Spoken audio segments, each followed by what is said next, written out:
Some sports capture the imagination because their stars display superhuman abilities. Then there are the sports that we fall in love with because of their accessibility and because with a bit of luck, hard work and some talent, anyone can make it. Rugby union is one of those sports. It's a sport for everyone. The big, the small, the quick, the slow, the agile and the strong. It's a sport that teaches you something about yourself and tests you. But you don't play for yourself. It's never been about you. The I and the me have no place here. 140 years ago, a group of men believed so steadfastly in that philosophy, they put it to the test. Could they travel to the other side of the world and win? From that day forth, for the rugby players of a small collection of islands in the Northern Hemisphere, that test became the game's greatest honour. Every 4 years, the best gather as a symbol of the game in its purest form. It's reserved only for those who want to keep getting better, who don't complain, who embrace the challenge, who can take on the world. The constitution of the group is blood, sweat, tears, toil and soul. It's about what the collective represents and what is possible. It's about how far individuals will go for one another and what can be achieved when you come together. It's about what you're prepared to sacrifice and the chips are down and the odds are stacked against you. But above all, it's an honour that asks the privileged few to rise above division, put aside differences, look beyond rivalry, to fight beside the people they usually compete so fiercely against, to connect with the spirit of the sport and represent the best of it. The call-up is what dreams are made of, but being picked is the easy bit. To win here is the ultimate, bigger than anything else the game has to offer. The Everest, a sporting odyssey, a cultural phenomenon, 4 nations united together in one team, the chosen few, the Lions. This is the Sporting Almanac Podcast.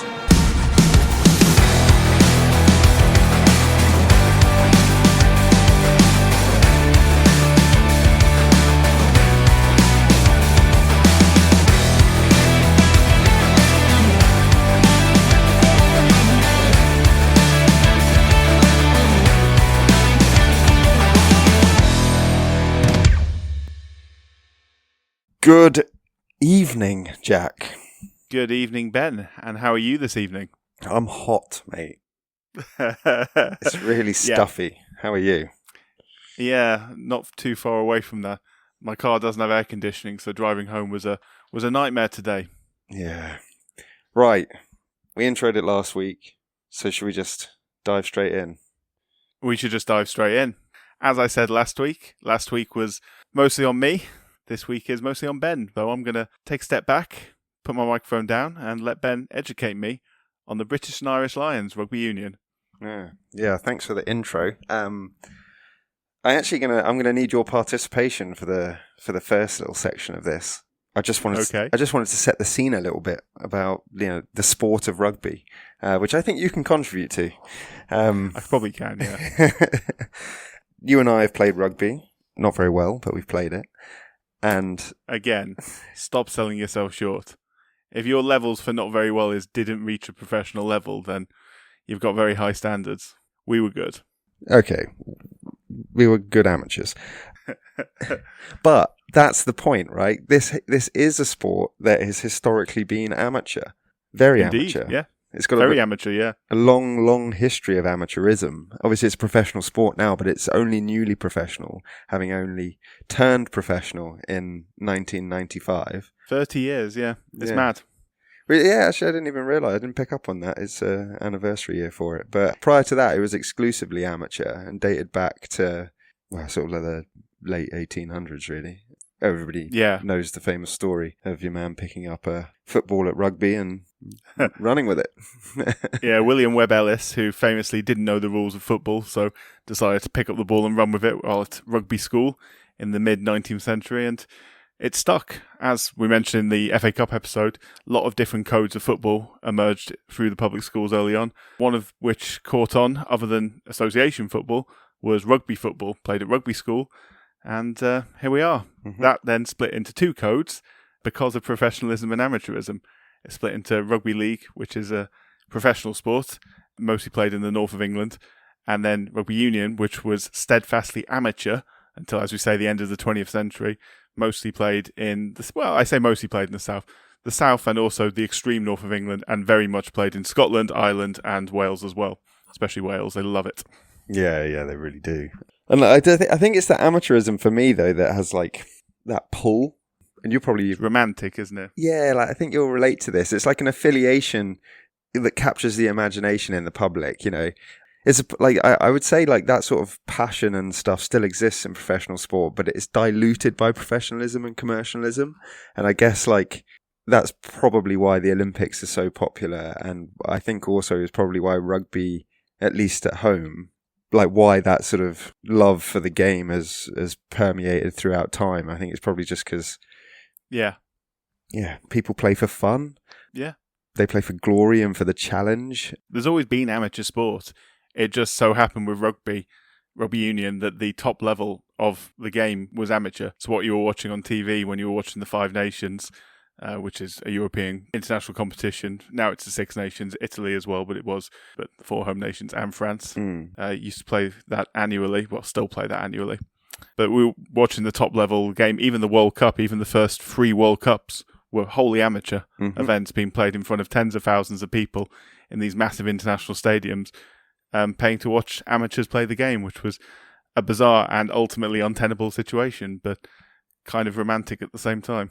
Indeed. And I think the British and Irish Lions is the embodiment of those of those qualities, because even to this day, I mean, it's now a fairly well-oiled commercial machine, like the Lions enterprise. But at its crux, like the players are not playing for money, rewards, or status, ego. They're just doing it for like the honour of the call-up. Yeah, it's the pinnacle of the game for a British or Irish player. There is no better honour in the game of rugby than being called up to play for the Lions, or even more so, captaining the Lions in one lucky player's case every time. And we're focusing in this episode on the British and Irish Lions team and like its history and the things that we think are interesting about it.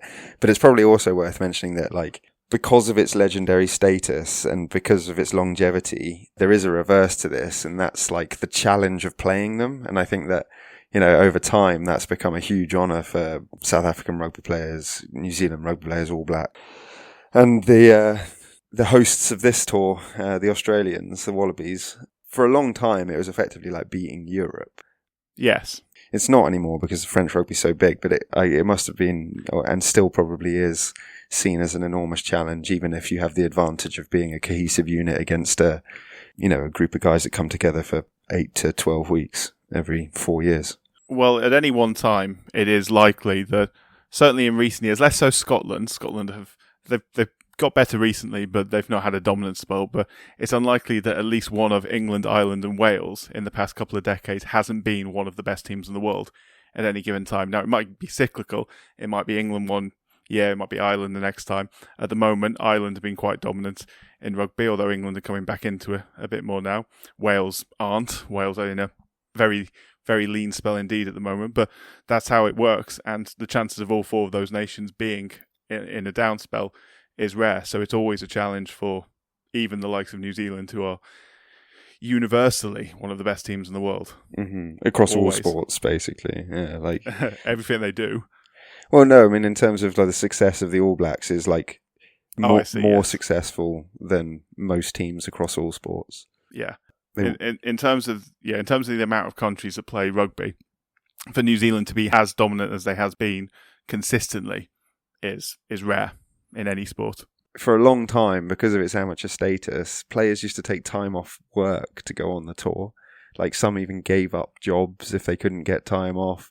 There are stories of like club members and communities chipping in and like basically like original sort of crowd funds and sending them on their way with a bit of money in their pocket and a tap on the arse.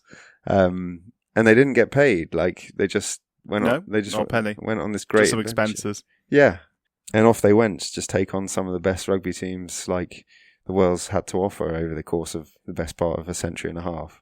In the early days, climbing on a boat and travelling 3 weeks to the other side of the world to do so. Like the first tour. For 3 or 4 months at a time. Yeah. And I think that's probably why it's always garnered the support of the people, though, because it's definitely prevailed in the face of like modernity. It's like outlived like conflict, home and abroad. It's even one of its hosts has gone through a very, very dark period of its history in apartheid in South Africa, which we'll probably talk about a bit more later on. One of the constituent countries of the British and Irish Lions has gone through a dark history, but has remained a united island throughout it all.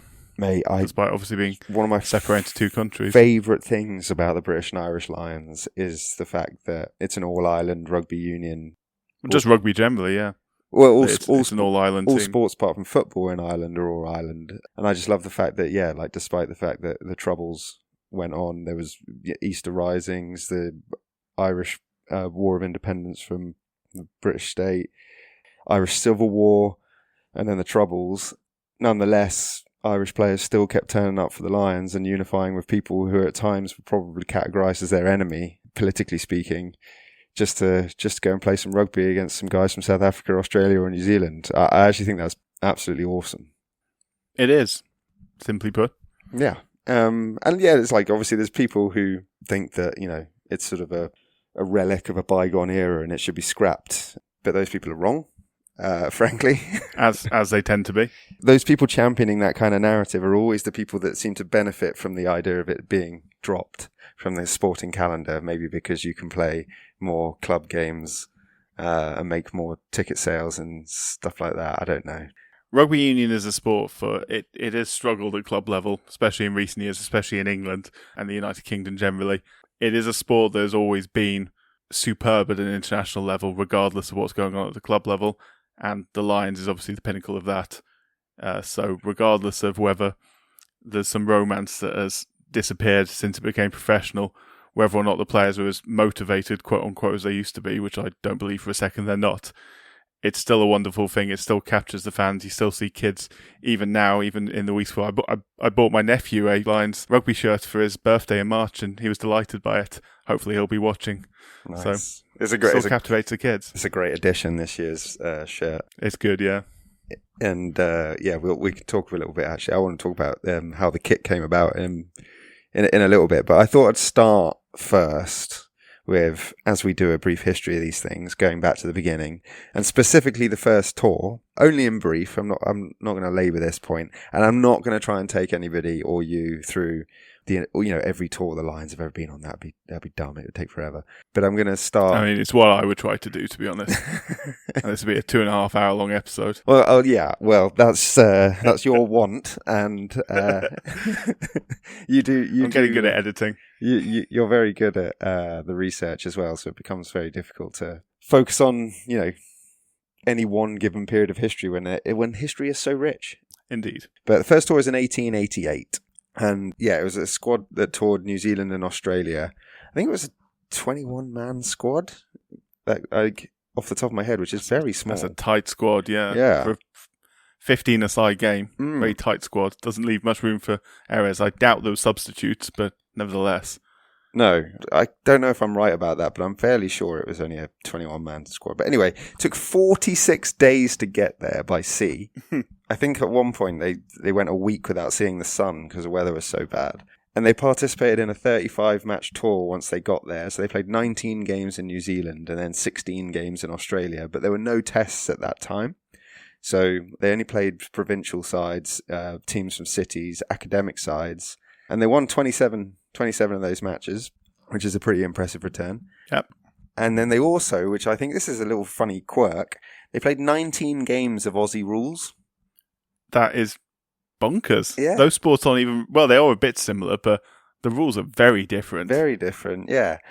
It might be less different for the Irish players, actually, because if the Irish players have played some Gaelic football is not dissimilar in many ways to Aussie rules. To Aussie rules. I think it was quite rugby is a heavily English squad though for the first one, as you might have imagined. But they went up against some prominent clubs from Victoria and South Australia.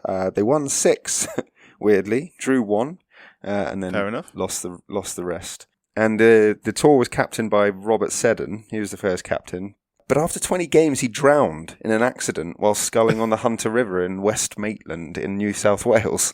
That's, I mean, that could easily have set itself up as a curse, couldn't it? Yeah, really, really bizarre. I was astonished when I read about it. But he had basically ventured upriver alone. Back that surprised me. Yeah, I wasn't expecting that. It gets a bit stranger as well. So he ventured upriver alone, and then his teammates. And then there were 20. And then there were 20, quite literally, because Jack Anderton and Andrew Stoddart found him dead, and he's buried there in Australia. They never repatriated him, which is incredibly sad, but in some ways quite poignant and poetic, given the purpose of this tour.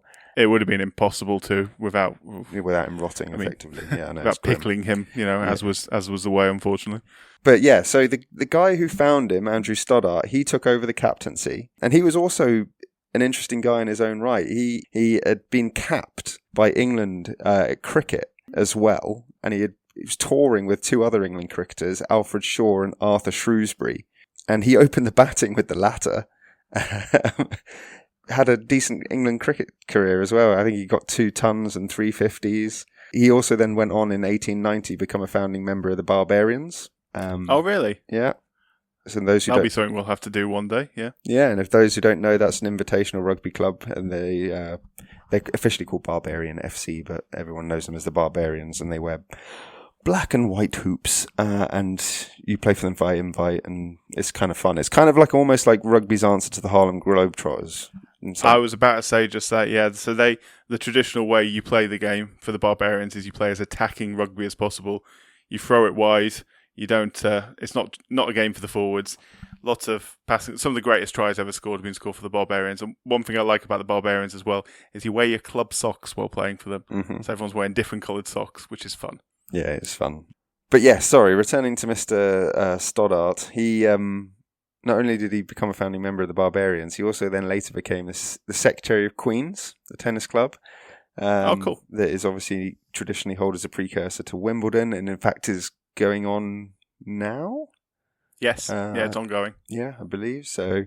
But it all ends rather sadly because Mr. Stoddart ended up killing himself, aged 52, because he had some financial struggles. So, really interesting guy, did a lot. But yeah, became a founding member of the Lions, became a founding member of the Barbarians, was Queen's secretary, but still fell on hard times, such as the Victorian life. Yeah, sad. But that tour got the ball rolling, and it would only ever gain momentum. Pretty fast rolling ball now. Yeah, 1891, a couple of other tours of note. 1891 was the first tour in which there were tests played. That was 3 versus South Africa. 1910 was the first tour backed by all 4 nations' respective unions, which is quite an interesting development. And then, most significantly, perhaps, 1949 was when the tour committee was created, which basically paved the way for organised and funded tours. So anything pre-war was very amateur, very ad hoc. Yeah. Post-war, the tour committee's created, and that's when you start to see something that you would relate to as a modern-day Lions tour, although perhaps not sophisticated and well-backed and, commercially driven. And then... sorry, go on. Yeah, I was going to say, before the war, one of the main problems they had was occasionally they'd invite players who wouldn't go along because they wouldn't be able to afford it, or they didn't fancy it, or whatever else. Didn't quite have the level of prestige or the sort of backing in terms of expenses, subsidising the income lost, that kind of thing, which was just about within the amateur ethos. But yeah, as you say, after the war, that changed. Yeah. And then 1950 was the first tour that consisted of players that were all fully fledged internationals. And so that kind of gives you an indication of the point we're really making, which is, after the tour committee was set up, it became a lot more accessible for people to go on if they were picked, essentially. But yeah, I mean, that's the tour, and that's how it started. I guess another interesting thing to sort of delve into is its name. Yeah. Because it wasn't always known as the British and Irish Lions, which is a recent official title. It's a surprisingly recent title, in fact. But the first tour was simply known as the Shaw and Shrewsbury team because of the 2 chaps I just mentioned. Fair enough. So yeah, they weren't known as anything other than that. Wasn't affiliated to Great Britain or Ireland or anyone really. It was just a bunch of boys just fancying it. And why not? Yeah. And then it became known as the British Isles. And for those who aren't familiar with geographical terminology, the British Isles includes Ireland as a geographical term, but not as a state term. And then, when the team first emerged, it was also United Kingdom of Great Britain and Ireland at the time. It was a single state. That team continued after the Irish Free State was set up in 1922. Obviously now is known as Republic of Ireland. It became Eyre for a while. And the team was initially known as British Isles because of that collective arrangement. But the first tour after the Irish Free State was created was also when the nickname the Lions emerged. It was first used by British and South African journalists on the 1924 South African tour, and that was because they had a lion emblem on their team ties. So they were all given like a uniform, and it just had a lion on it, and so people started referring to them as the Lions. And then the team adopted the use of the lion emblem on their jersey between 1910 and 1924, but then it was dropped in favour of the four-quartered badge that everyone will be familiar with now, with the symbols of the four represented unions on it. Yeah, so it's sort of like the name kind of never really came about. It was sort of British Isles. The Lions were a nickname for a bit. The badge came and went a little bit. And it was the first union back tour in 1950 when they went to New Zealand and Australia that they officially adopted the name the British Lions. And then the British and Irish Lions, as they are now known, has been in use since the 2001 tour of Australia, which is weirdly recent, and I couldn't help but wonder if that was a reaction to the fact that it was the first tour post the Good Friday Agreement. Yeah, I was thinking that. It could be a coincidence. But I don't think anyone really gives a shit because it's predominantly referred to as the Lions. And I imagine that's probably why the Irish in particular has never really foregone their involvement or had a problem with its British connotations for a long time, because most people would colloquially refer to it as the Lions, and most people still do refer to them just as the Lions. Yeah. Yeah. Simple as that. But I thought the history of the name it's just quite fascinating, really. It's not just the name that's famous.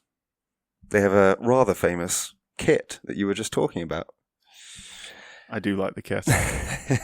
Well, the kit has been through a lot of iterations, mate. It hasn't always been that iconic red.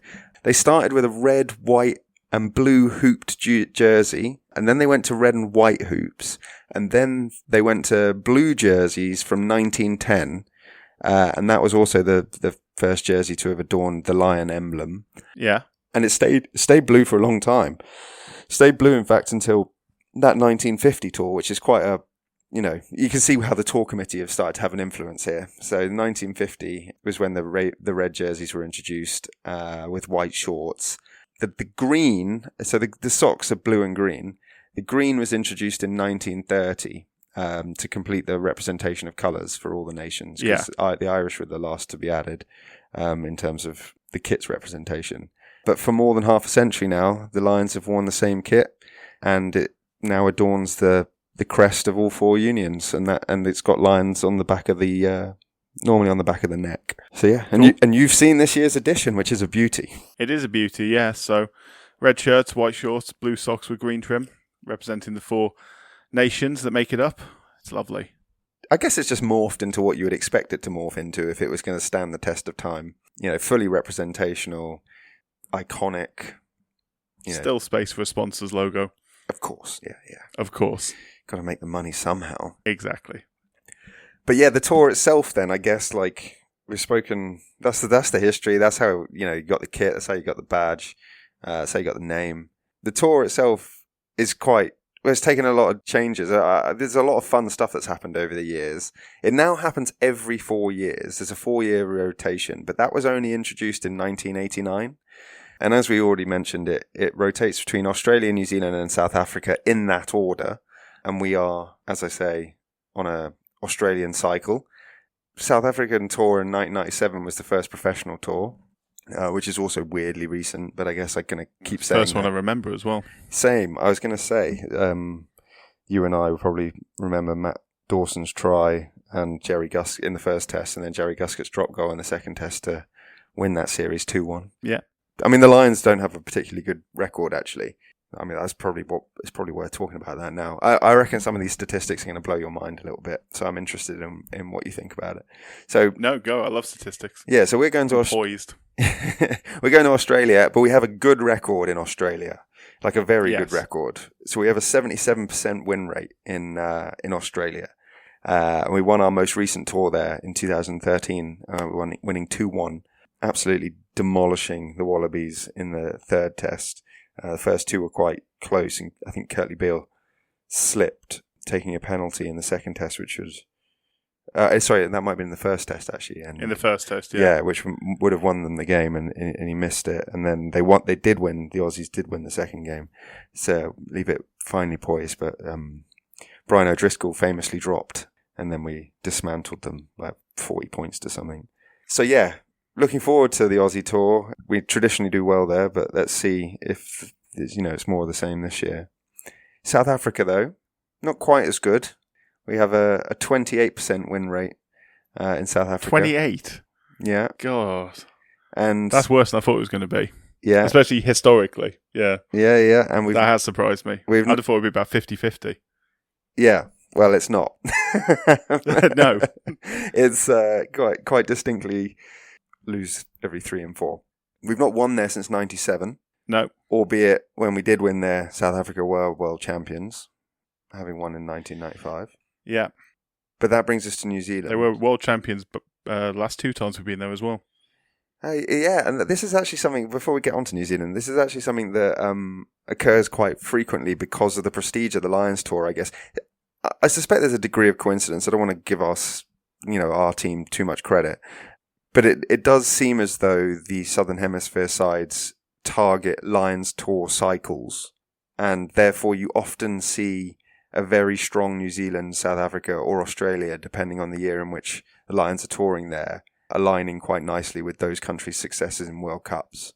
It's not always the case. Like the Aussies are probably by their own admission going through a bit of a lull, and have been actually for a little while in rugby union. So it's not going to be the case this time. But New Zealand and South Africa definitely. Yeah. Every time we played New Zealand and South Africa since the 90s, since 1993, or since 1997, I should say, they have been world champion at the time. Mm. Now, that is obviously a lot to do with the fact that New Zealand and South Africa are the 2 best teams in international rugby and therefore win the World Cup a lot. But nevertheless, it does seem to... Actually, no, sorry, I do apologise. Not 2005. England were world champions in 2005 when we played New Zealand. That would be the exception. It would be the exception, but New Zealand are good at rugby and are always good. Yes, so good, and they battered us. So good, in fact. I mean, they are the mecca of rugby, New Zealand. It's always a shock when they don't win the World Cup. Yes. Which, by probably their own admission, they haven't done it enough. They've blown a couple they should have won, losing tight games or not capitalising, losing finals as well.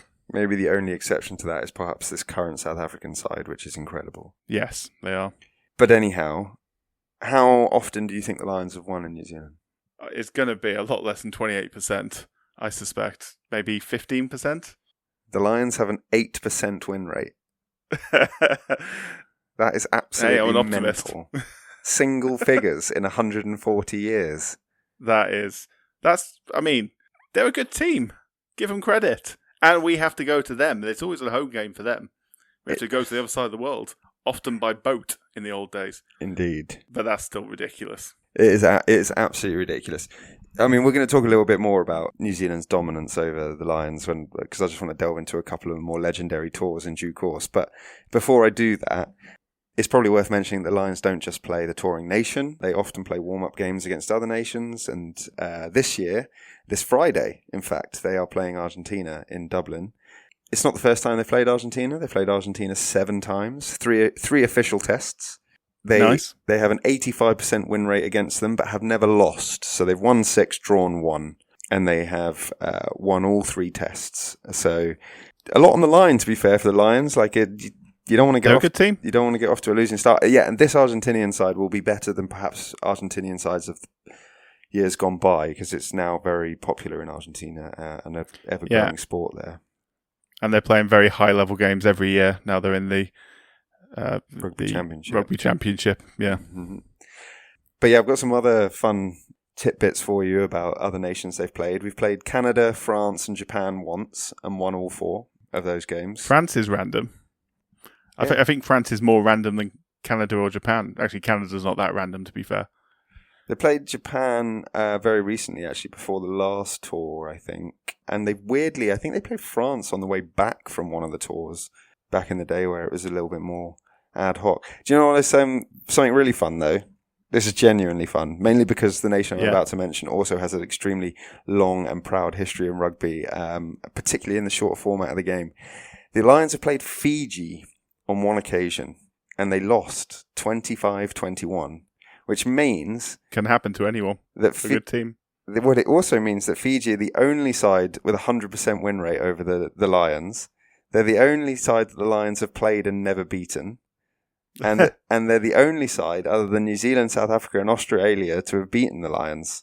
And there you go. And the Lions played them on the 77 tour on the way I think it was on the way to New Zealand. Yeah, they have also played Namibia when they were known as Southwest Africa. And they... beat them on all 4 occasions that they've met. And this is the weirdest one. They played against Ceylon, which is the modern day Sri Lanka. Oh, really? Yeah, that is random. A couple of times, I think. Once or twice, but the Lions won heavily. It's fair to say, of all these sports that have been exported to Sri Lanka, rugby is not the most popular. It's not the one that's stuck. No, not to the extent that cricket has. Indeed. So... they've also played Southern Rhodesia, which is a modern-day Zimbabwe.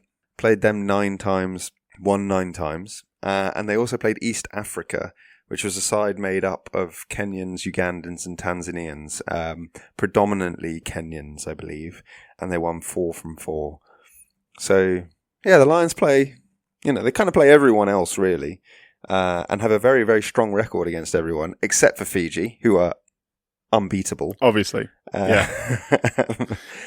Yeah. Anyway, the Lions play a load of provincial teams in the lead up to the Test series. They're now all professional, but there's also some invitational 15s.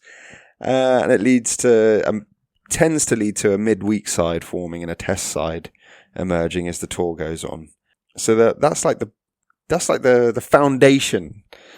foundational knowledge of Lions tours. So it's probably worth delving into a couple of legendary tours. Absolutely. Want to have a guess at where I'm going to start? So I know 1974 is definitely getting mentioned, but I don't know if that's first or second. That's second. 1971? Indeed. There we go. Let's take it chronologically. Well, absolutely. So wouldn't have it any other way. Yeah, and the 1971 tour, the reason we're bringing it up is because it is stuff of legend. We're just banging on about how damn good New Zealand are, the All Blacks, and that's because they are so damn good. And winning in New Zealand is like the holy grail of like Lions tours. And the 71... and for any international team, let alone the Lions. Well, yeah, exactly. I mean, Ireland went 100 years without beating them as a standalone nation, so like that shows... how dominant New Zealand have been. Yeah. Very recently they beat them for the first time. They won a few times against them now, but yeah, it took them a very long time. And then they won in Chicago and then done them in Dublin a few times. I don't know if they've ever won in New Zealand, though. I might be wrong about that. England have. England have. That's all that matters. Don't say things like that. We're trying to be accessible and not come off as like elitist bloody English pricks. So thanks, Jack, for undermining that. Just went on about how wonderful it is that everyone unites under this one umbrella and it's not all about... It took us 35 minutes, so could have been worse.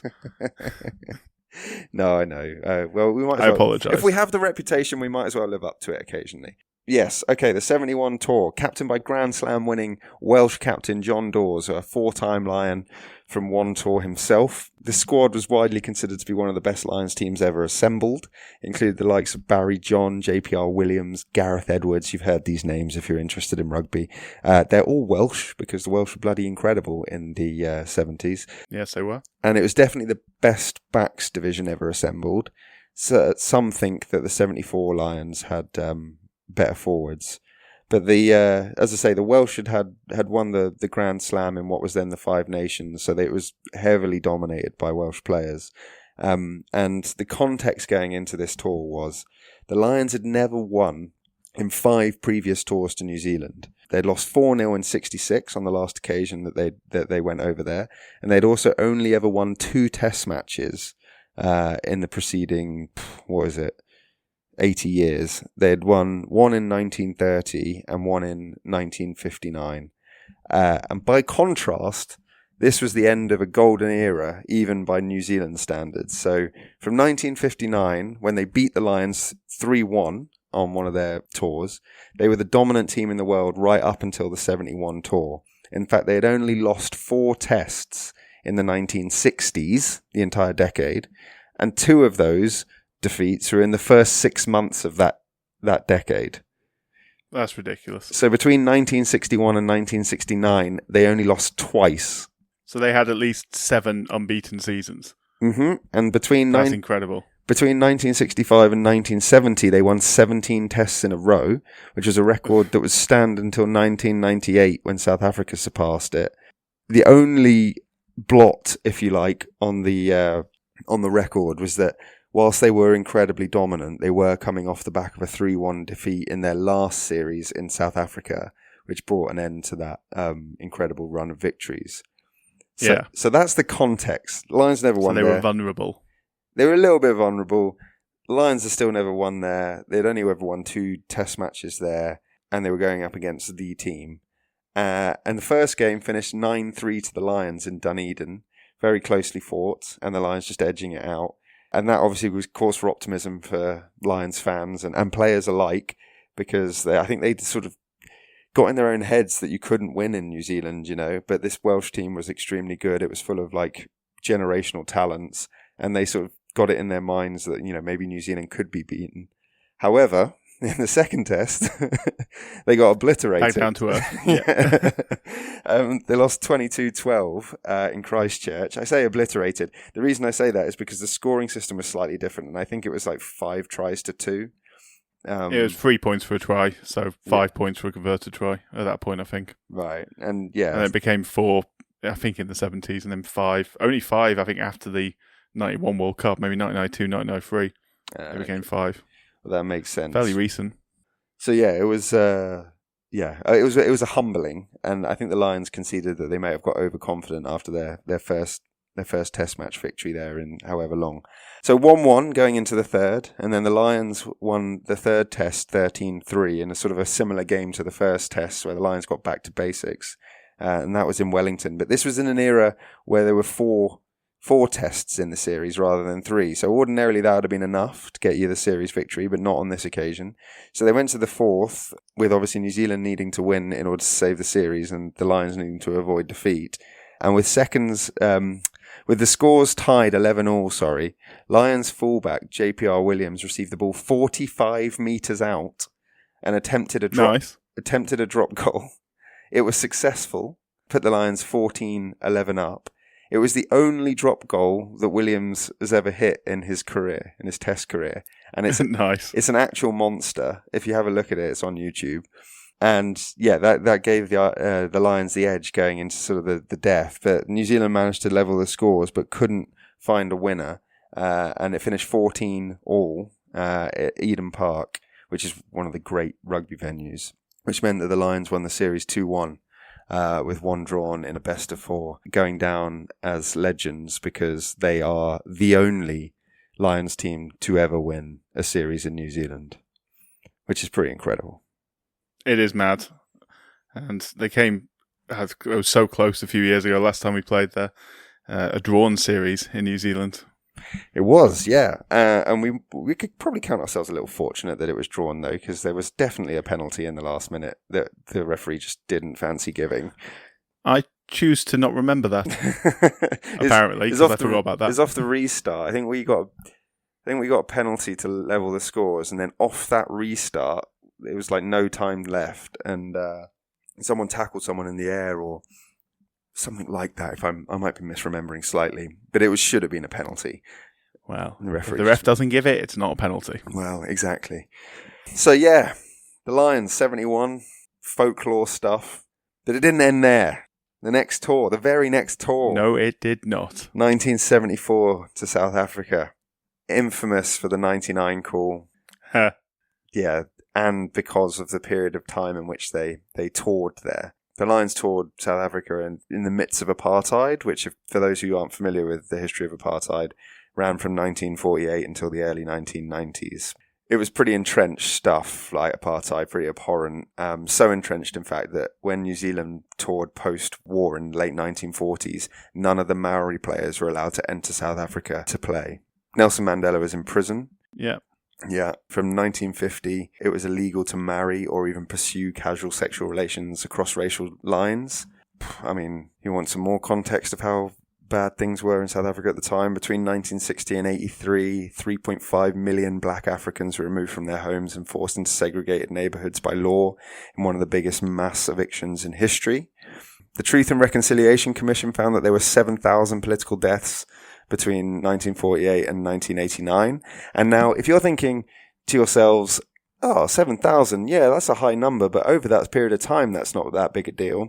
Well, think again, because if you want some reference that's closer to home, 3,500 people are estimated to have been killed in the Troubles in a not a dissimilar length of time. So people were getting killed. Yes. And yeah, like it was common knowledge by this point that what was going on in South Africa was, even by the standards that were still universally subpar at the time, unacceptable. And several players, like Welsh flanker John Taylor, took a stand and made himself unavailable for squad selection. Gerald Davies declined the tour. He publicly expressed discomfort at touring whilst the consequences and realities of apartheid persisted. So it was it was a controversial time.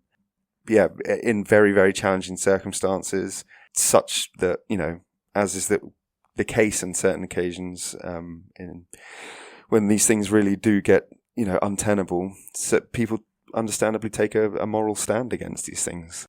That didn't extend, unfortunately, to a lot of governing bodies. South Africa were excluded from a lot of sports. It took until the 1970s often for that to become official, although there was still some rebel tours in the meantime, most notably in cricket. But even to this point, obviously, this is a official Lions tour going to South Africa, was met simply foregoing with a lot of criticism. As you say, whether or not they should have been. I don't believe they should have been, but nevertheless, they did. It wasn't the only time they toured during apartheid either, I should probably say. Like, they went in 1955 and they drew 2-2. They went in 62 and lost 3-1, and they went in 68 and lost 3-1.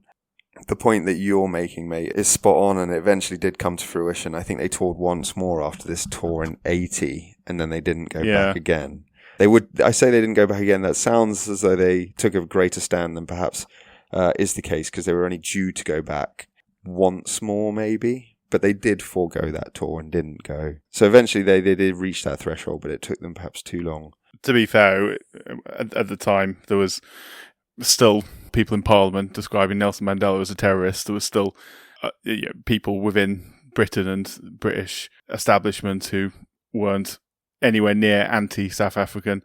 It didn't exactly have universal support, the anti-apartheid movement in the UK. Wasn't condemned as widely as it would become, effectively. When it became politically expedient to do so, in many cases. Not to say there weren't many people who opposed it, and opposed it, vehemently. Yeah. Including the people you mentioned. And well, you mentioned Mandela there. I think this is a really cool aspect to this tour. So if there is one good thing to come, not one good thing, because there's a lot of good things that come from this tour, really. But like, if there's one spin on the positive aspect of touring a country that's oppressing people, is that Mandela and his fellow inmates in Robben Island, just off the coast of Cape Town, famously, they managed to listen to some of the tour matches, or some of the inmates managed to listen to some of the tour matches on the radio, and were like devout Lions supporters against the Afrikaans Springboks. I was going to say, yeah. Because they just, the Springboks sort of represented the oppressive regime, effectively. More than any other organisation, really, yeah. That's what made the post-apartheid South African rugby team so special. Yeah. 1995. And we'll probably do 95 another time. We certainly will, yeah. Because it's really fascinating. But in many ways, like, I guess the tour sort of represented something of an ideological struggle in to a certain extent. Like, the world was beginning to publicly condemn South Africa and introduce sanctions. It wasn't there yet. But like, yeah, the Lions to the people and, you know, some of the prisoners on Robben Island represented like an opportunity to, you know, defeat the Springboks and humiliate them in their own backyard and this, that, and the other. And the Springboks had a pretty fearsome reputation going into this tour. The Lions management were basically convinced that South Africa just tried to dominate the game through aggression, size advantage, off the ball play, blindsiding people, late tackling, dirty tactics, deliberate intimidation, deliberate attempts to injure Lion players in warm-up games. You're making me angry now. Yeah, no, they were. I'm getting riled up. They weren't particularly hospitable hosts, and there was some thought that like the provincial games were literally being used to the benefit of the Springboks by injure key players, yeah, targeting people exactly. And so yeah, like it was a pretty feisty undercurrent to the whole thing, and that would translate into the Test series, which would be beset by violence, which basically led to one of the most famous sort of periods in Lions history, or infamous rather, calls, which was devised by Captain Willie John McBride, an Irishman. Legend. Yeah, and captain of that tour I just said. He introduced the 99 call. All it was supposed to mean was 999, but they just decided that 999 was too long because it was supposed to represent an emergency. So, for those who don't know, 999 is the British emergency number, as 911 would be in America or 112 would be in Europe. Mm-hmm. 999 means an emergency. So shout 99 and everyone knows there's a problem.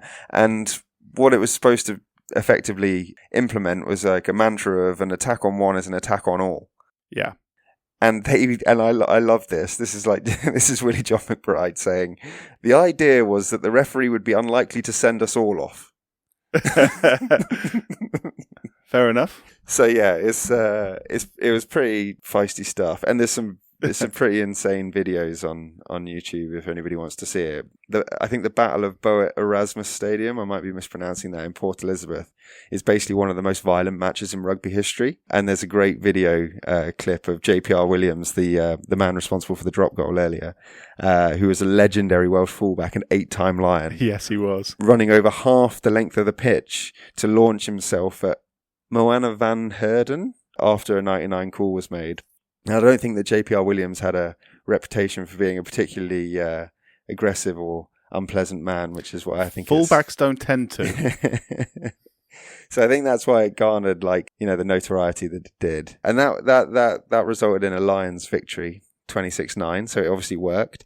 And JJ Williams on the wing scored 2 wonder tries. And that was the first time since 1896 that the Lions had won the series in South Africa, that game being the game that clinched them a series victory out there. It was also the first time since 1910 that a touring side had beaten the Springboks at that stadium. Impressive. And the reason I've sort of skipped to the end there very quickly, and the reason I did that is because this tour became known as the Invincibles, and it would have been a bit painstaking to just take you through every single game that the Lions won. They won every game that they played on this tour, and that very violent game was the game that clinched them the series. The thing that is fascinating about this series, though, and I think sums this up really nicely as to sort of like the hostility with which this tour was played, is again in the final test, being 4 tests, the series ended in like major controversy because the Lions were seeking a clean sweep and thought they had scored in the dying minutes, and the referee had judged the ball to have been held up in goal when it, you know, almost certainly was grounded. And then whilst the Lions were 2 meters out from the South African line, still piling on pressure despite that disallowed try in search of a winner, the referee blew the final whistle 4 minutes early in order to deny the Lions a tour whitewash, and the game... That's not even subtle. No, and the game finished in a draw. And then when the Lions players asked the referee why he'd made that decision afterwards, the referee was said to have replied, "Look, boys, I have to live here." Okay, I'll forgive him.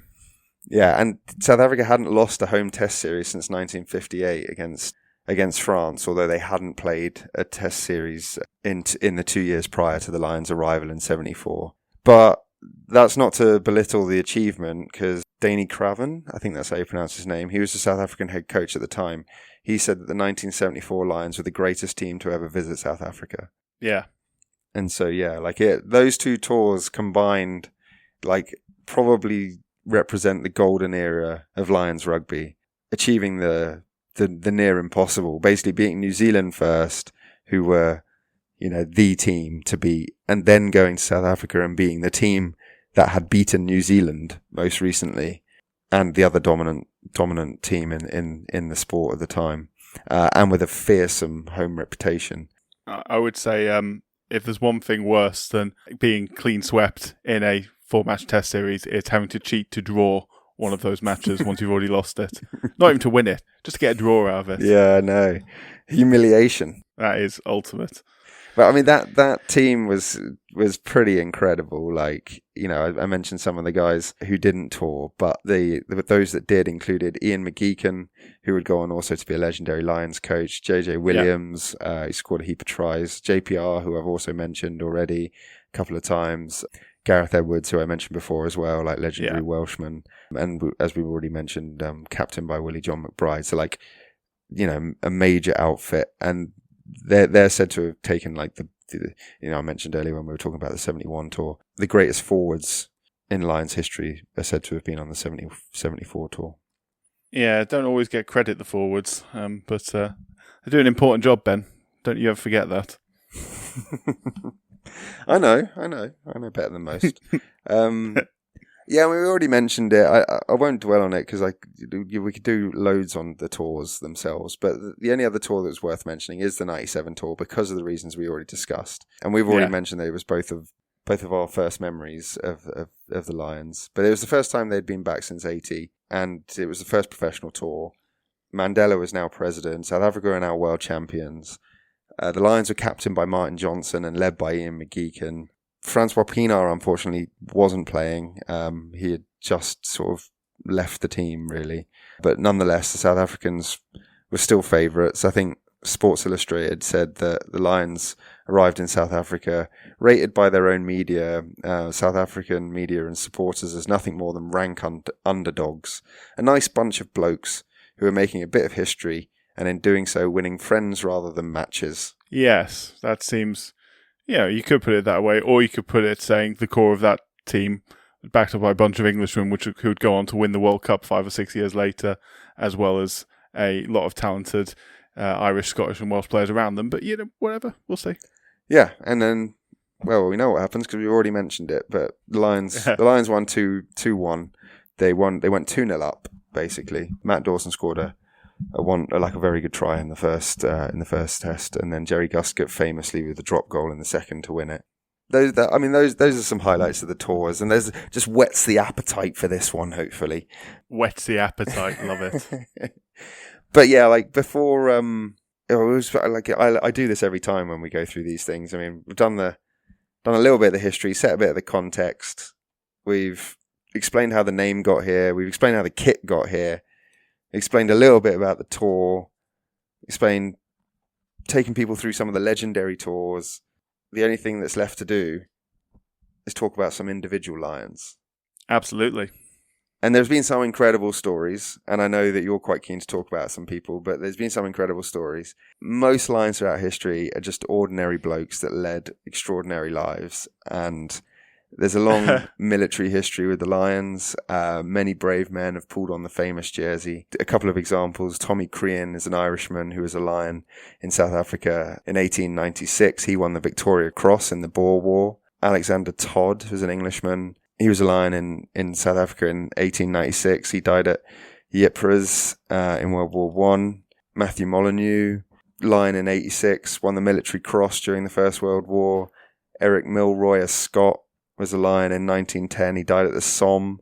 Phil Waller, a Welshman, Lion in 1910, died at Arras. So yeah, look, there's loads, especially pre-World War II, there's loads of examples you could give. And I should probably mention that I've definitely drawn on some really good articles by Tom English on the BBC website for some of that background. So if you're interested, he's done a couple of really cool articles, which are probably worth a read because they'll give you some more. I like his articles. Yeah, they're really good. They're really informative and well researched, and bring it to life as well. But there is one man in particular from County Down in Northern Ireland, on the island of Ireland, who I think you want to talk a bit more about. Yeah, it's very hard to talk about the British and Irish Lions in the context of war and not mention this man. For those of you who've seen the BBC's SAS Rogue Heroes, you'll know who he is. And if you haven't seen it, I recommend you do. It's a very good programme. It's a bit liberal with the truth when it comes to war, but it trades it for entertainment, so I'll forgive it. It's a very entertaining show. So if you've seen that programme, you'll know that each episode comes with a message that the show's contents do not necessarily represent a history lesson. It's a somewhat exaggerated tale of a pretty amazing bunch of blokes in the Second World War. And that mindset is one that could quite easily be applied to the life of one of its key characters, Paddy Mayne. Yes. So this is a man who, from the start, it's been hard to discern the myths and legends from the facts. What is certain is this. He was a leader, he was a hero, and he was a British and Irish Lion. So, Robert Blair Mayne was born in 1915 in Newtonards, County Down, Northern Ireland. From a young age, he was the kind of man who seemed to fill every room and every pitch he walked onto. As a teenager, he grew early, contributing to a lack of confidence off the sports field, but more than made up for with confidence on the pitch. From a young age, he was shy and introspective, maybe even awkward, as he towered over his peers, but he was a good student. He was a good student at Regent House Grammar School and later at Queen's University in Belfast, where he studied law. He quickly gained a reputation as a natural sportsman. He captained his school team at rugby for the final 2 years he played there, which was, I don't think it had ever been done before. It's quite rare for someone to captain a team of older boys at that age. He played for Ards Rugby Football Club, boxed his way into the Irish University Heavyweight Championship in 1936, and got to the final of the British Championship as well. That makes a lot of sense, though, when you know a bit more about Paddy Mayne. Yes, and he dabbled in golf and cricket for good measure, but it was his rugby where he truly made his name. In 1937, at just 22, after impressing in his university side, he was called up to play for Ireland, making his debut against Wales at Lansdowne Road in the Home Nations Championship. France had been kicked out of the Five Nations at this point due to alleged professionalism, the scoundrels, so it was just the Home Nations playing. The match was won thanks in part to the fierce tackling of Mayne and his fellow forwards. A year later, he crossed the try line himself in a frantic match against England. His international career was short-lived, just 6 caps between 1937 and 1939 before war intervened. But in that time he made an impression as a fearsome second-row forward who never took a backward step. And he earned himself a bigger call-up. Despite Ireland's poor showing in the 1938 Championship, Mayne had impressed enough to be selected for that summer's British Isles tour, as it was known then. Or were they the Lions then? They were the British Isles at that point, yeah. They were nicknamed the Lions. I see, yes. So that summer's officially named British Isles Tour to South Africa. It was a squad that included his fellow Ulstermen Sam Walker and Bob Alexander, alongside young talents like Hayden Tanner and Bunner Travers, who had become a close friend of Mayne's during the tour. Now, as I said, it's hard, even these days, to separate the legend of Mayne from the truth. So, here are some stories from his time touring in South Africa that I'll present neutrally to you, and you can make your own minds up as to their veracity. I'm looking forward to this. This will be good. So, here we go. Paddy Mayne frequently smashed hotel room furniture, once in protest at officials having better rooms than players, and another time when teammate Harry McKibbin refused to come out drinking with him. I'm going to go with true. To curb his antics, Mayne was roomed with fly half and Church of England vicar, Reverend George Cromie, with limited effect. At 3 a.m. one night, Mayne burst into their room wearing a white dress suit and carrying a dead springbok he had hunted after a formal function. That I want that to be true. It goes on. He then threw the springbok onto Captain Sammy Walker's bed, then dragged it through multiple teammates' rooms, claiming it was fresher meat than local fare.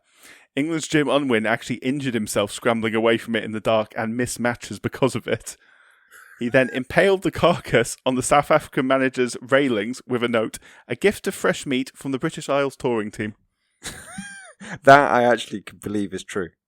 Like, he was mad. We go on.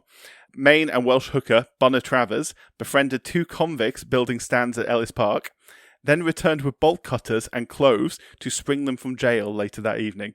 Both men were unfortunately, for the sake of this story, quickly recaptured, and because they left their name tags in the jackets they gave them, their involvement was quickly exposed, and they got a dressing down for that. Yeah, like, I don't know if any of this is true, but but it could all be true. Or none of it could be there's true. More. Jack Kyle, this one I think pretty sure is true. Jack Kyle recalled being literally carried by Mayne between pubs when he didn't want to keep drinking. I think that one's probably true. On one occasion, Mayne disappeared for a 24-hour drinking spree with a farmer before a game against Natal, and he still played brilliantly in the game. In one match, after Walker was flattened by a Springbok, Walker awoke from his doze to see Mayne grinning and saying, "Don't worry, Sammy, it's sorted," as the South African lay motionless on the floor nearby. That I'm almost certain will be true, because that was pretty much what he was doing throughout the war. And here's something that is indisputable. Mayne was described as a Viking on the pitch and was ferocious, dominant and irrepressible. He played 17 out of 20 of the provincial matches and all 3 test matches against South Africa. Wow. A ridiculous amount of game time, showing his value to the team. Yeah, that's wild. Despite many hangovers, I imagine. So on the field, the tour was tough. The Lions lost the first 2 tests and the series, but Mayne's greatest rugby moment came in the 3rd and final test at Newlands. With nothing left to play for but pride, the tourists produced a stunning comeback to beat the Springboks 21-16. Mayne was at the heart of it, described by local newspapers as outstanding in a pack which gamely and untiringly stood up to the tremendous task. That performance alone earned his place in Lions folklore. Mm-hmm. There you go. That's really cool. It is, but more was to come in Paddy Mayne's life. Yeah, this guy as I'm sure we know. Something else, man. So back in Ireland, he helped his national team to within a couple of points of a Triple Crown in 1939, which was essentially a Grand Slam in France's absence, losing to Wales by just 2 points in the deciding game, and missing out on the title on points difference as well. But the outbreak of the Second World War put a stop to his rugby career.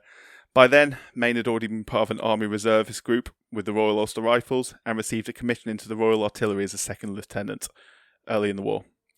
The early days of the war were frustratingly quiet for the all-action man, until May 1940, after the evacuation of Dunkirk, Churchill called for a new raiding force to take a butcher and bolt approach to the war and help put the Allies back on the front foot. Keen to see active duty, Mayne soon volunteered for the newly formed Commandos, joining No. 11 Scottish Commandos, and first seeing action during the ultimately successful Syria-Lebanon campaign, where British Commonwealth and Free French forces and Czech forces, I believe, looked to take these countries back from Vichy France forces after the fall of France. In 1941, while fighting the Vichy French in Syria, his troop captured dozens of Vichy soldiers. Cheap stereotypes aside, they were quite keen to surrender. I don't think their hearts were really in it at that point, having been made to switch sides, despite being fired on at this point by both the Vichys and by Australian allies as well, which was awkward. He was mentioned in dispatches for their success.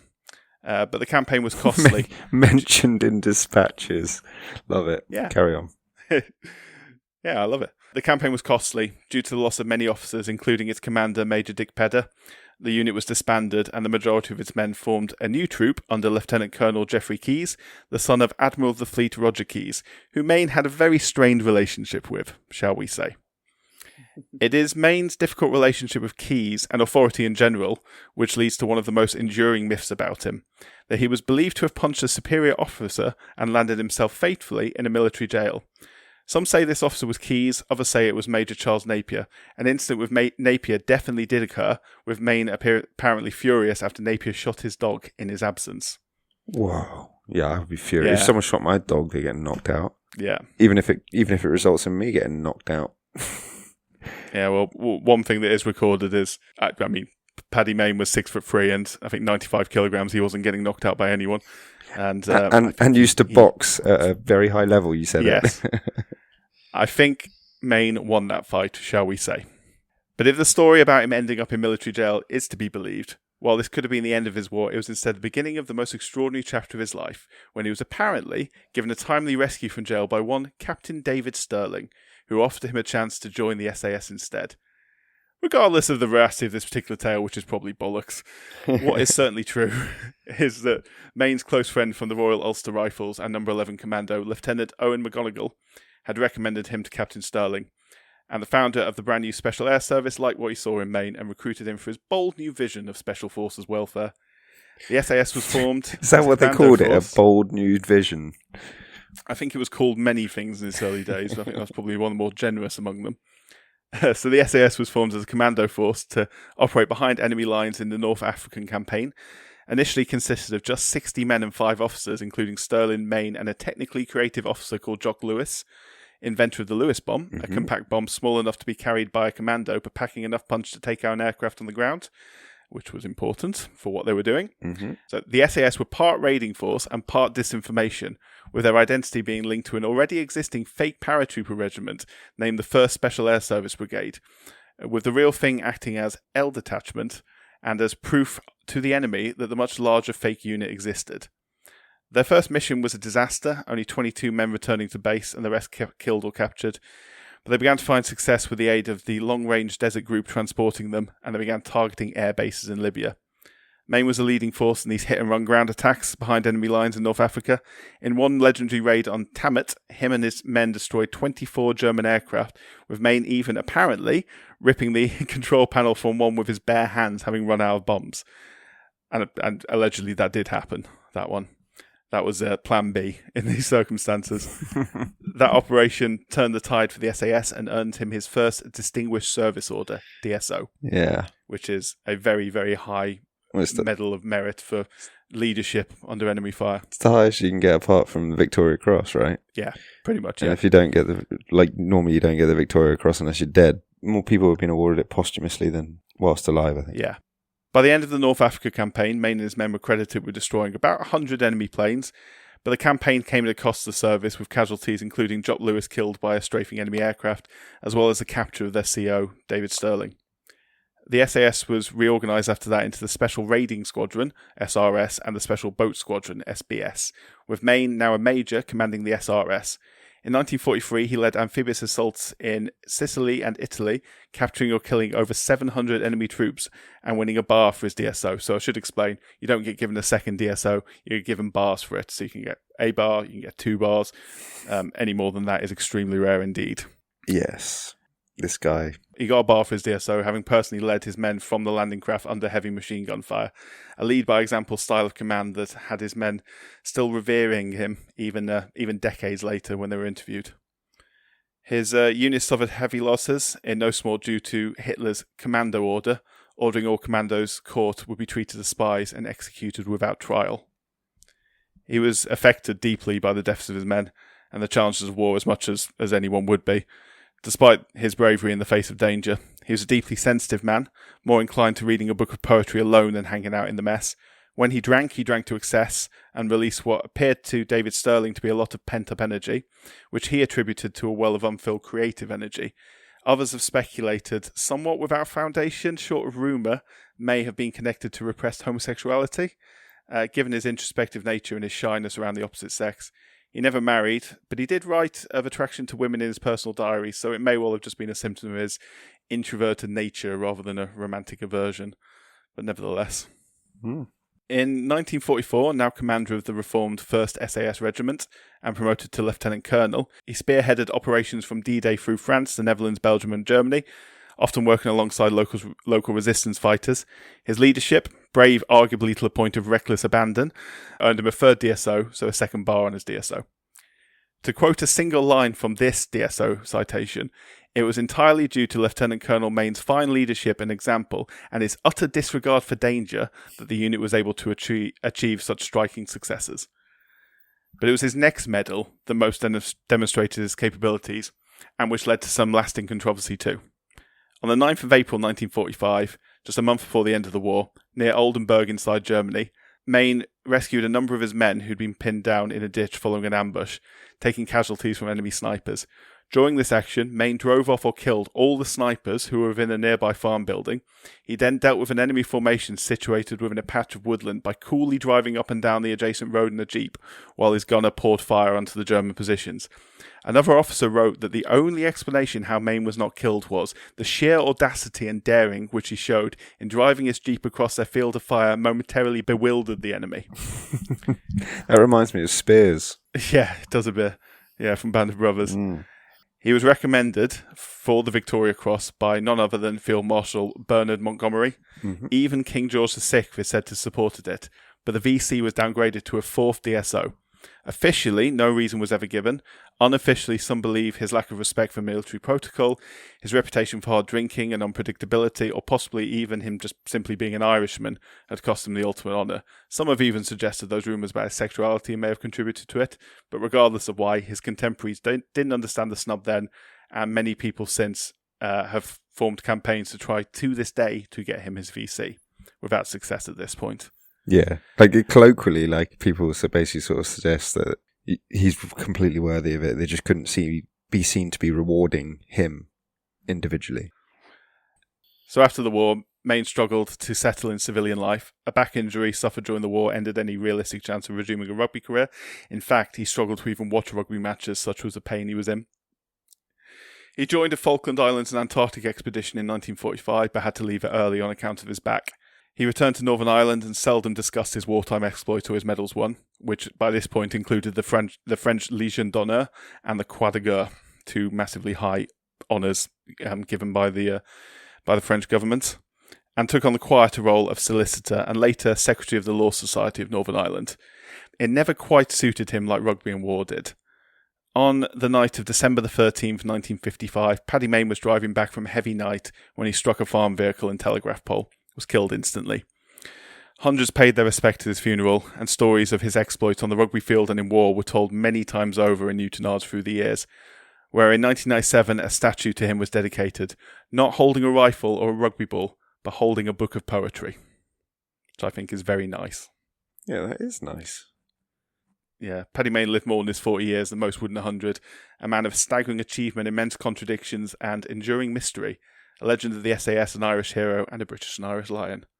But before we move on, just to put his 4 DSOs in context, only 16 men have achieved that feat since it first was awarded in 1886. So only 16 times have people been awarded 4 DSOs, or a DSO and 3 bars. 7 in World War I, 8 in World War II, and 1 post-1945. I had a quick look, because I'm a nerd, to see if any names jumped out. And just to put some context on this, one was Willie Tate, who flew 101 bomber missions and survived, which is mad, and commanded 617 Squadron, famously prior to his command, the Dam Busters. But during his command, they sunk the Tirpitz, which was a massive German battleship, the sister ship of the Bismarck. Obviously, this is completely unrelated to Lions, but just put into context. I also couldn't help but check that one post-1945 one. I genuinely, and I'm seriously, thought to myself, wouldn't it be funny if this guy was a lion too? Because wouldn't that be funny, Ben? Let me guess. It's such a coincidence, but a man named Douglas Kendrew, who is better known as Joe Kendrew, played for Leicester in England as a prop forward, played 10 times for England between 1930 and 1936, and who was selected for the Lions tour of 1930 to Australia, although it should be mentioned he didn't play any tests. He won 3 DSOs in World War II as an army officer and 1 in the Korean War, which is why he was showing up as after the war. And he later became governor of Western Australia. There you go. Wow. Yeah, that's really cool. Those... That was so random. I was like shaking my head all the way home after I just read that. I really like that story about him because it sort of embodies everything that me and you love about this concept. Just like normal people doing extraordinary things who just also happen to be very talented sportsmen who go on a great adventure to the other side of the world with guys from different countries just to take on the world and see if they can do it. I don't know if you're talking about war or the Lions now. I'm talking about the Lions. The stuff with the war is even more crazy and even more admirable. But I just think I like the fact that it just brings all these interesting people together, or used to, and now it brings the very best rugby players that each country has to offer together. Yeah. I just think anything like this that is built purely on the back of its history and its reputation is never a bad thing. I think clearly the players are still honoured to be picked. Clearly, Maro Itoje was hugely honoured to be selected as captain for this year's tour. And it's just a good thing. And that is not because he's being paid. That's not because it helps with him get better sponsors or anything like that. It's because it's an honour, because of what precedes it, and because of the history, and because of everything that's built into it. I think that's a good thing. I think Maro's the first black captain as well. Certainly the first. I don't know if anyone's covered as captain, but certainly the first to be picked as the touring captain. Yeah. Gareth Thomas is the first gay captain, wasn't he? Yes. although he inherited it from Brian O'Driscoll. Yeah, when he got injured. After that assault. Yeah, disgracia of a tackle, which would not be tolerated in the modern game. No, he'd be getting a red card for that and a few weeks off. Yeah. So yeah, I really like that. Thanks for taking us through a bit more detail about Paddy Mayne's life, because he's a super interesting guy. I was really scratching the surface as well. Like, you can go in a lot deeper. He's a very, very fascinating man. And there's a big contradiction as well between the public image of him and literally from day one, from even within the war, when they were looking for heroes and they're writing about them, sort of the boys' own magazines or in the newspapers. Even then, the stories of Paddy Mayne were getting exaggerated, and let alone when you get to Newtonards and there's men talking in pubs about his exploits, and you know how all history goes, things get exaggerated.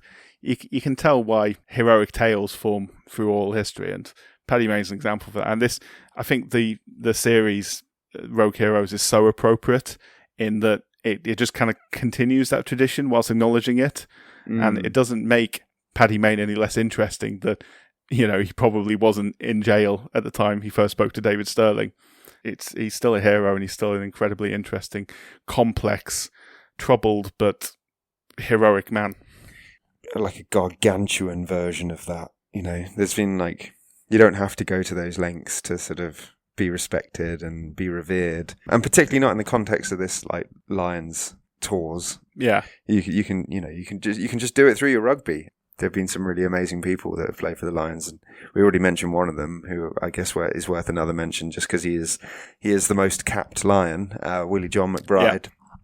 Yeah. Legendary Lions captain for the reasons already discussed. 63 caps for Ireland, 11 as captain. Oversaw Ireland's first victory over South Africa as well, and was part of an Irish team that went down and beat Australia in Sydney, which was the first time any home nation at the time had won away. And both those were in 1965. But he's got 17 caps for the Lions from 5. That's crazy.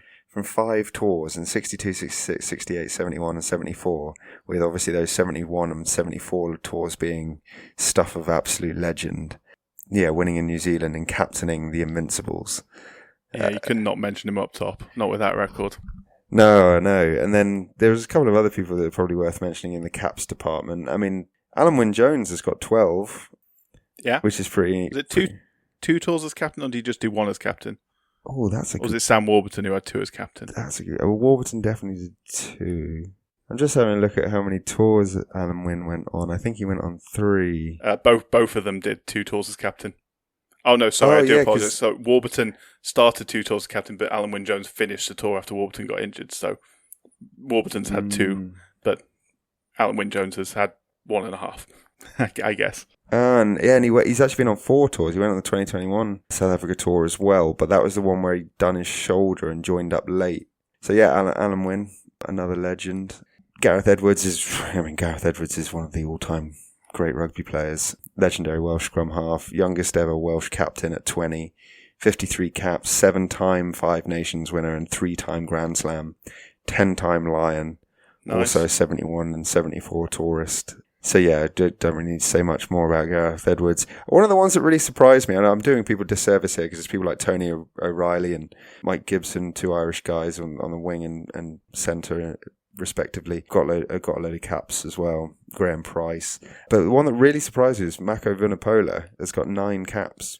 Has he? For the Lions. He's a good example of someone who just sort of quietly goes about his duties without necessarily... Yeah, he's a bit of an underdog. Yeah, right? as a prop forward, it's the least glamorous position on the team. If you don't get noticed during the game, you're probably doing your job. Like, if you don't collapse a scrum or knock anything on, you're probably doing your job, and it's probably a good thing. It's like me when I played. There are 3 comparing yourself to Mako Vunipola's 9 Lion caps there. Yeah.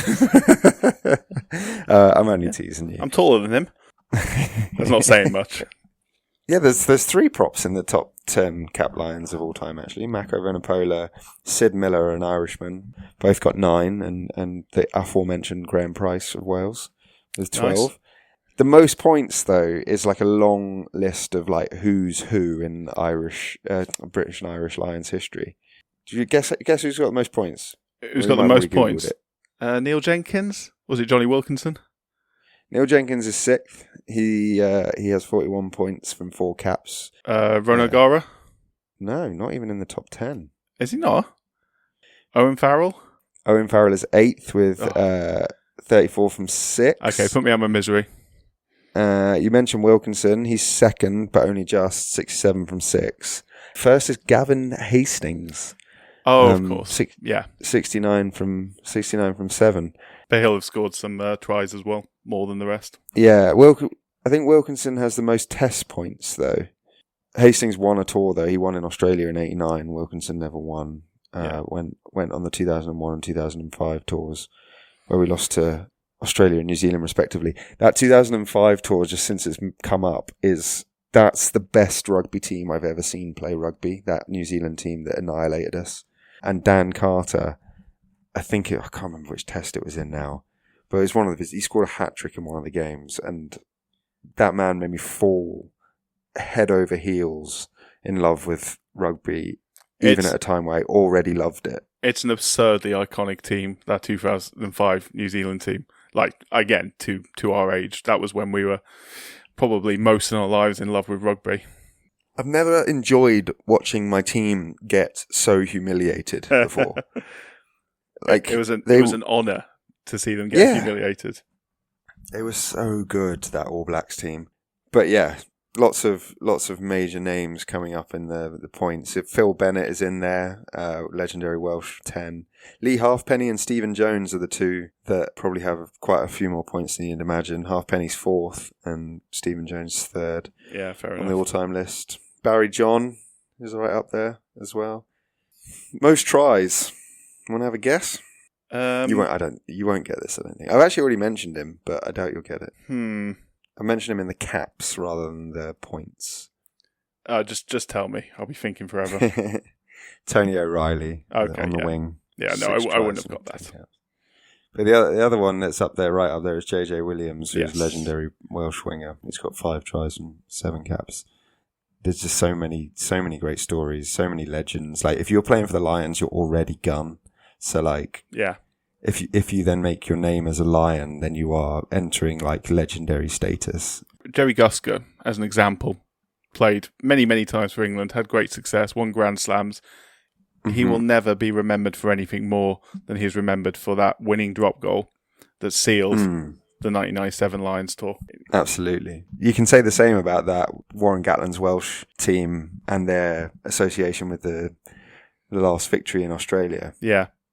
Jonathan Davies, Jamie Roberts, Lee Halfpenny, all those guys. As we already mentioned, Warburton, Alan Wynne. Yeah, they were the bedrock of that successful Lions tour. Last time I went to Australia.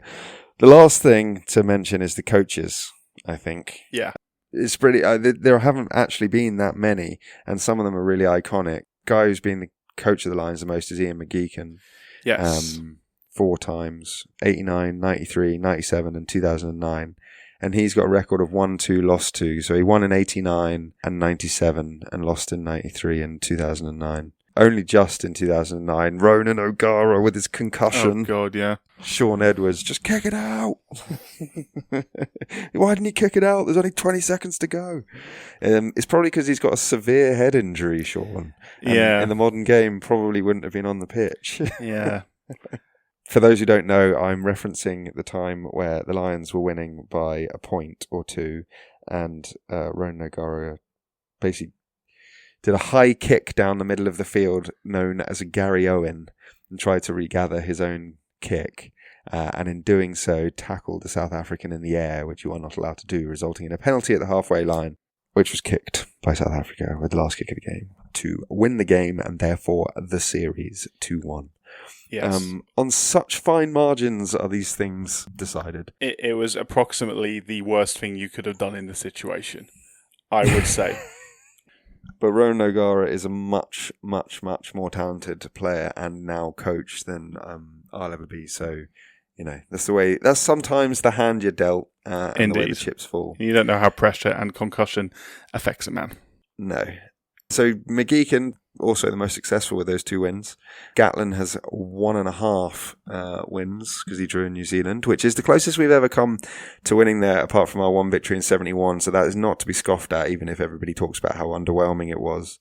By everyone, you mean you, earlier in this episode. Oh no! Like there's now talk of them getting having extra time in a third test, so that the series can't be drawn. Oh, why? And although it still would be able to be drawn if you drew the first or the second test, they just don't like drawn tours, which I think is just a bit. I don't know why, because there's nothing wrong with a drawn tour. No, everyone's a winner. Everyone's a loser. Everyone loves it. People said it was underwhelming. People like to say things. That is true. Other than that, there haven't been that many other coaches, really. I mean, you had some other legends like Jim Telfer and people like that. With some really good speeches on the documentaries. That's another thing to probably mention. If you're ever interested in watching a behind the scenes documentary, the Lions do one for every tour since the professional era. So 97 was the first, yeah. Yeah, so since 97 they do a documentary which follows the entire team, and it's really cool, and it gives you an insight into the camaraderie and the sacrifice, the effort, all the other superlatives that you can wax lyrical about with. Yeah, it's good though, isn't it? It's fun. It's good viewing. Just be prepared for some very, very bad language. Yeah, but you can't tune into professional sport and expect not to hear swearing. No, I was going to say, if anyone's seen Welcome to Wrexham, Phil Parkinson's favourite word. Yeah, I also find that funny when people apologise on commentary and stuff. Have you heard some language? Jesus Christ. Anyway, I'm digressing. What I was going to tell you is, interestingly, there have only ever been 3 foreign coaches. Arthur O'Brien was a Kiwi, and he led the 1904 side and beat Australia but lost to New Zealand. Yeah. Graham Henry in 2001 lost to Australia. Graham Henry's a very, very good coach. Yeah. And of course, Warren Gatland. Warren Gatland, yeah. Who was also a Kiwi. 2013, 17 and 21. One lost and drew. If you can't beat them, recruit them. And then draw against them. And then draw against them and continue to get beaten by them, because they're absolutely incredible at this game. We didn't mention Clive Woodward. He was the coach of the ill-fated 2005 tour. Yeah. Yeah, when we got obliterated. Yeah, I mean, you could say we could have done better or whatever. I think there was some criticism. We were picking quite a heavily English side, but England were world champions at the time. And New Zealand were just incredible. I mean, there's always that criticism, like Warren Gatland picked too many Welsh players, but it's always the case that the coach is generally the coach that's had recent success for one of the home nations, and they end up getting recruited, and then naturally bring a lot of the players, A, that they work with, and B, that are part of the winning team that they were also a part of, so will naturally come into the setup as well. So Gatland brought a lot of Welsh players in. Farrell's obviously got a lot of Irish players in this year, but that's because Ireland are the best team of the 4 nations, so indeed, it's inevitable. Yeah, and you've just mentioned this year's coaches, obviously. Andy Farrell. Led by Maro Itoje, who is England's second row, and now England captain, actually, as well. Yeah, that was only a matter of time. That was only a matter of time. Do we need to say anything about this year's tour? I mean, I don't think a huge amount. Just tune in and watch. Obviously, this coming Friday, England versus England. The Lions versus Argentina. I'm going to get shot. Yeah. Yes. They're in Dublin at home, and then the first game on tour is the 28th of June, Saturday the 28th, where they're playing Western Force. And then basically the tour just runs all the way through July. They're playing the Reds, the Waratahs, the Brumbies, an invitational Australian and New Zealand tide, the First Nations and Pacifica 15. Other than that, it's the 3 tests against the Wallabies beginning on the 19th of July. And then there's the second test on the 26th of July with the decider in August on the 2nd of August. July is an action-packed month of sport, so we are probably not going to revisit the Lions in July, but we might flirt with the 3rd test if we'll see how it goes. The opportunity arises. See what else is on. Indeed. So, yeah. And if it's poised. If it's finally poised, exactly. Because this only comes around once every 4 years, so it's going to be a long time before we get to cover it again. Yeah, I think this is going to be a trend with us. We're going to milk stuff that only comes around every 4 years. The World Cup, the Olympics. It's not going to be one episode. No. But, I mean, I don't really think I've got anything other than say, other than the fact that those people that think it's archaic, a glorified exhibition, who want to have it abolished and what have you, who think the bigger club games are better or more internationals are better, can frankly, Jack, go fuck themselves. They lack imagination. They've lost touch with the origins. I think they've lost touch with fun. I think they should just go say that to Maro Itoje's face. Yeah. They've spoken about the reason, why it's so special.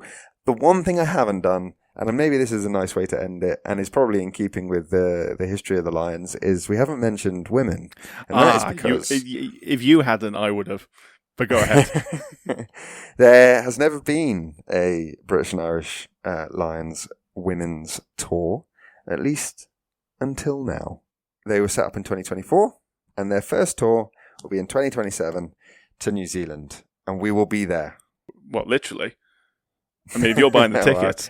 I would love to go there, literally. Can't wait. But no, we were like, yeah, it's going to be unreal. It's very fitting that they're going to New Zealand. Women's rugby is being dominated by England and New Zealand predominantly. Canada as well are very good. But it makes sense that the first tour go to New Zealand. It will likely be quite a heavily English side. That's just because the England women's team are very, very good. That'll balance itself out in time. Yeah, well, of course. Like something like the Lions will help to balance that out as well. Absolutely. Because obviously the best way to improve a sport in any particular country is to get a lot of people playing it. Indeed. The best thing you can do that is to inspire them to do so. Yeah, and when you combine that with the fact that now rugby sevens is an Olympic sport, and the women sevens teams obviously play on that circuit, or in that tournament rather, there's now a Women's Rugby World Cup, which is coming up very soon, and we will inevitably cover that. So yeah, like with those two things combined, it's only natural that the next step was to introduce a women's Lions tour. I imagine there will be tours to Australia and South Africa in time, but I also suspect that rather peculiarly, if the game continues to grow the way it is in women's rugby, then Canada may well be a destination for a tour. Yeah. Which would be really cool because it would introduce a new audience, and it would also grow the game, in the direction in which it is growing. Like why? Yeah. Why be a hostage to history when you can take things in a different direction? It makes the Lions brand more fresh in people's mind when it's every 2 years rather than every 4 years as well. Mm-hmm. Which would be really cool. Yep. Yeah. So yeah, tune in wherever you are. 2027. Yeah. Tuning in. Speaking of tuning in, there is only one place to watch it at home, Sky. So that's where you can find it. If you don't have Sky, go to the pub. I haven't looked up where you can watch it in Australia because I suspect the Australians will know. You'd hope so, wouldn't you? Shall I have a quick Google whilst we're here? Nah, it's fine. They have Google themselves. That is the good thing about Google. Yeah, it's kind of universal. Cool. So yeah, okay. Well, where are we going then next week? Well, next week is the most quintessentially wonderfully British tournament in the world. It's the sunny 2 weeks, or possibly slightly rainy 2 weeks, but doesn't matter because there's a roof now. Wimbledon, the Wimbledon Championships at the All England Club. Yeah. Oh God, that makes me feel safe. Yeah, it's wheelhouse time again. Oh, I feel like I've been embraced by my culture when you mention Wimbledon. It's the best time of the sporting year. You've got Wimbledon, you've got the British Grand Prix. What's not to love? Tour de France as well. Le Tour, we'll get there. Excellent. Well, I hope everyone's enjoyed it. There was a lot of me talking this week. Next week we will be more balanced. I think normal service will be resumed. Awesome. I'm super excited for Friday, for Argentina, and for the tour. Indeed. Right. Yeah. Well, let's leave it there. I'll see you later. See you later. Bye. Once again, thank you for listening to the Sporting Almanac podcast. If you enjoyed it, give us a like, a subscribe, a rate or a comment, but more important is always word of mouth. Please do tell your friends. Our theme tune is Oh Yeah by Harmony Productions. You can find us on Instagram and Blue Sky at The Sporting Almanac, or drop us an email at thesportingalmanacpodcast@gmail.com. Our apologies to Irish rugby fans for us forgetting your series win in New Zealand in 2022 during recording. Shame on us. We hope you'll forgive us, and we'll see you next week for Wimbledon. Until then, stay curious. Sport is nothing without the stories that make it. Goodbye.